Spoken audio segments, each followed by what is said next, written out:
কত টাকা থাকলে জাকাত ফরজ হয়? জাকাত কবে দিতে হবে? জাকাত কত টাকা হলে ফরজ হয়? এর উত্তর হলো, কেউ যদি 52.5 ভরি রূপা, এটা অথবা রূপার সমমূল্যের সম্পদ, নগদ অর্থ, ব্যাংক ব্যালেন্স, অথবা ব্যবসার মাল, যে পণ্য কেনা হয়েছে বিক্রির জন্য, এরকম কোনো মাল যার কাছে আছে যেটার মূল্য দাঁড়ায় 52.5 ভরির সমান, এইরকম সম্পদের মালিক যদি কেউ হয় এবং সেই সম্পদ তার কাছে 1 বছর থাকে, তাহলে 1 বছর পর ওই সম্পদের বাজার মূল্য হিসেব করে 1 বছর পর 2.5% জাকাত দিতে হবে, অর্থাৎ লাখে 2,500 টাকা। এভাবে হিসাব করে তাকে জাকাত দিতে হবে। বর্তমানে রূপার যে বাজার দর, সেটা হিসাব করলে প্রায় 2.25 লাখ টাকার কাছাকাছি হয় 52.5 ভরি রূপার দাম। এটা ভ্যারি করে, উঠানামা করে। একেবারে খুব রিসেন্ট, যে এখন 2026-এর ফেব্রুয়ারি মাস চলছে, এই সময়টাতে রূপার যে বাজার দর আছে সেটা হিসাব করে দেখা গেছে যে 2.25 লাখ টাকার কাছাকাছি। এক্সাক্ট আপনি যখন দিবেন রূপার দরটা জেনে নিয়ে, যে 52.5 ভরি বা 52.5 তোলা রূপার দাম কত, সেটা হিসাব করে যদি দেখেন যে এটা আপনার সম্পদ এই পরিমাণ হয়ে গেছে, তাহলে সবটুকুর জাকাত দিতে হবে। এমন না যে এর অতিরিক্তটা জাকাত, বরং সবটুকুর জাকাত দিতে হবে। জাকাত দেওয়াটাকে জরিমানা মনে করা, এটা কিয়ামতের আলামত।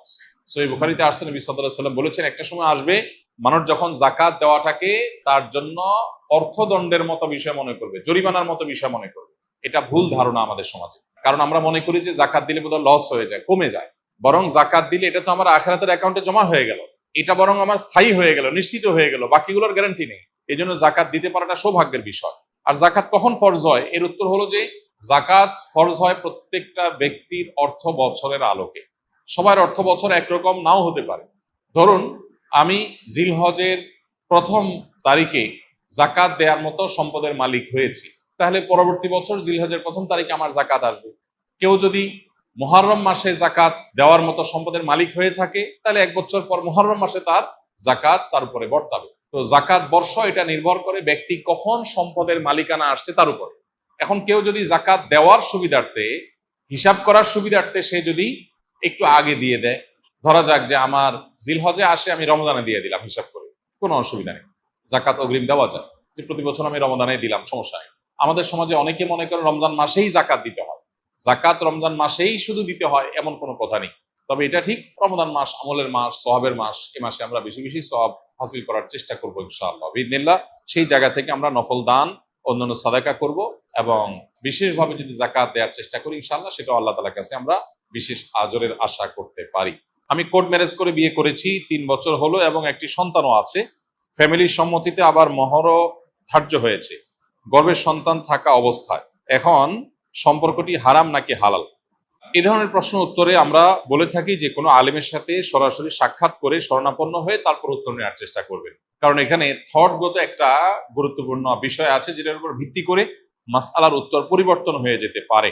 তবে মৌলিকভাবে আমরা বলে রাখতে পারি, সেটা হলো, কোর্ট ম্যারেজ বলেন আর যে নামই বলেন, শরিয়াতে বিয়ের জন্য, বিশুদ্ধ হওয়ার জন্য যা যা শর্ত আরোপ করেছে তা যদি পাওয়া যায় তাহলে বিয়ে হয়ে যাবে। কোর্ট ম্যারেজে অনেক সময় দেখা যায় প্রস্তাব বা সম্মতি, মৌখিক প্রস্তাব বা মৌখিক সম্মতি থাকে না। শুধুমাত্র কাবিননামাতে স্বামীর ঘরে ছেলের নাম, স্ত্রীর ঘরে মেয়ের নাম, আর দুজনের স্বাক্ষর নেওয়া হয় এবং দুজন সাক্ষীর স্বাক্ষর নেওয়া হয়। এইটুকু বিবাহ বিশুদ্ধ হওয়ার জন্য যথেষ্ট না। শরিয়া দৃষ্টিকোণ থেকে বিবাহ বিশুদ্ধ হওয়ার জন্য উভয় পক্ষ থেকে প্রস্তাব এবং সম্মতি থাকতে হবে স্পষ্ট। কেউ যদি বোবা হন, মুখে উচ্চারণ করতে না পারেন, তাহলে তিনি মাথা নেড়ে ইশারায় তিনি অন্তত সম্মতি প্রকাশ করবেন। আর তা না হলে মুখে আমি প্রস্তাব করলাম, আমি কবুল করলাম, গ্রহণ করলাম, এরকম কথা দুজন সাক্ষী শুনতে হবে, তাহলে বিয়ে বিশুদ্ধ হবে। অতএব বিবাহ বিশুদ্ধের জন্য দুজন সাক্ষী উপস্থিত ছিলেন কিনা, তারপরে তারা এই প্রস্তাব এবং সম্মতির কথা শুনতে পেয়েছেন কিনা, সাক্ষীদের উপস্থিতি এবং প্রস্তাব সম্মতি এটা একই মজলিসে, একই বৈঠকে হয়েছে কিনা, এই বিষয়গুলো গুরুত্বপূর্ণ। এগুলো যদি হয়ে যায়, মহর যদি ধার্য কোনো কারণে নাও হয়, পরে ধার্য হয়ে যায়, বা অটোমেটিক যে মহরে মিছিল বলা হয় সেটা ধার্য হয়ে যায়, তাতেও বিয়ে হয়ে যায়। কিন্তু বিয়ের গুরুত্বপূর্ণ বিষয় হলো এই জিনিসটা। অতএব এটা কতটা হয়েছে না হয়েছে অনেকখানি প্রশ্ন উত্তরের উপর অনেক সময় নির্ভর করে।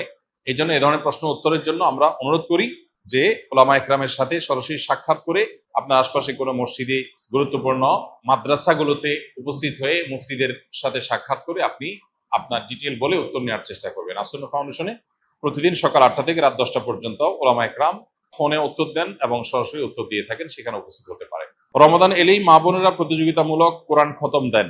অনেকে বিষয়টি বাড়াবাড়ি বলেন, কারণ হিসাবে যুক্তি দেয় যে দ্রুত পড়লে সহি হওয়ার সম্ভাবনা কম থাকে এবং অর্থ বুঝে পড়া ভালো। কথাটা কতটা যুক্তিযুক্ত?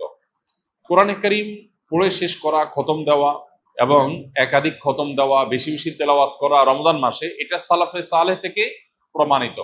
আমাদের পূর্বসূরিগণ তারা রমজানের শেষ দিন পর্যন্ত বেশি থেকে বেশি কোরআনে কারীমের তেলাওয়াতে মগ্ন থাকতেন। যেহেতু এই মাসটাই হলো কোরআন নাজিলের মাস, অতএব এই মাসের অন্যতম গুরুত্বপূর্ণ আমলটা হলো বেশি বেশি কোরআন তেলাওয়াত করা। যেসব ভাইরা কোরআন তেলাওয়াত জান না, তারা কোরআন তেলাওয়াত শিখতে পারেন। আমরা সুন্নাহ ফাউন্ডেশন থেকে দীর্ঘ 1 বছর টানা পরিশ্রম করার পর আলহামদুলিল্লাহ, যারা কোরআন সহি বা শুদ্ধভাবে পড়তে বা তেলাওয়াত করতে পারেন না, এমনকি আরবি অক্ষরও চিনেন না, তাদের সুবিধার্থে আমরা সহজ সূত্রে কোরআন শিখি নামে একটা কোর্স আমরা চালু করেছি। এবং এই কোর্সটা প্রতিদিন তারাবির পর আমাদের ভেরিফাইড ইউটিউবে, অর্থাৎ আমার নামে যে ইউটিউব চ্যানেল আছে, সেখানে প্রতিদিন একটা করে পর্ব আপলোড হয়। গত 2 রাতে 2টি পর্ব আপলোড হয়ে গেছে। আজকে তারাবির পরে 3 নম্বর পর্ব আপলোড হবে ইনশাআল্লাহ। 10 থেকে 15 মিনিট, 20 মিনিটের মধ্যে ভিডিওটা, মাত্র 27টি ভিডিও ইনশাআল্লাহ পুরো কোরআন সহি করে শেখার জন্য তৈরি করা হয়েছে, অনেক পরিশ্রম করে, অনেক সাধনা করে। অতএব যারা সময় আছে তারা সেই ভিডিও ফলো করতে পারি, অথবা অন্য কোনো উপায়ে কোরআন সহি করে পড়বো। আর যাদের তেলাওয়াত সহি আছে তারা বেশি বেশি পড়বো। এখন কথা হলো, প্রতিযোগিতামূলকভাবে বেশি বেশি করে কোরআন খতম দিলে সেটা ভালো কিনা? উত্তর হলো অবশ্যই ভালো, তবে তার কোয়ালিটি যেন ঠিক থাকে। এটা ঠিক যে তাড়াহুড়া করতে গিয়ে কোয়ালিটি নষ্ট করে অনেক পরিমাণে তেলাওয়াত করার চাইতে কোয়ালিটি ঠিক রেখে আপনি সাধ্য অনুযায়ী তেলাওয়াত করা ভালো।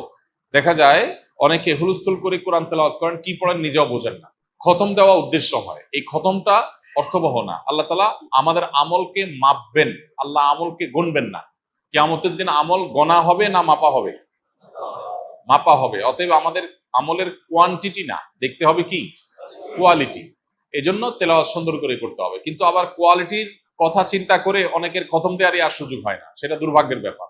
এজন্য কোরআনে কারীম বেশি বেশি তেলাওয়াত করা প্রশংসনীয়, প্রতিযোগিতামূলকভাবে করলে সেটাও প্রশংসনীয়, বেশি বেশি খতম হলে সেটাও প্রশংসনীয়। তবে লক্ষ্য রাখতে হবে তেলাওয়াতটা যেন তারতিলের সাথে হয়, শুদ্ধতার সাথে হয়। আল্লাহ বলেছেন, ওয়ারাত্তিলিল কুরআনা তারতিলা, তোমরা তারতিলের সাথে কোরআনকে তেলাওয়াত করো। অতএব সে বিষয়টি আমাদেরকে লক্ষ্য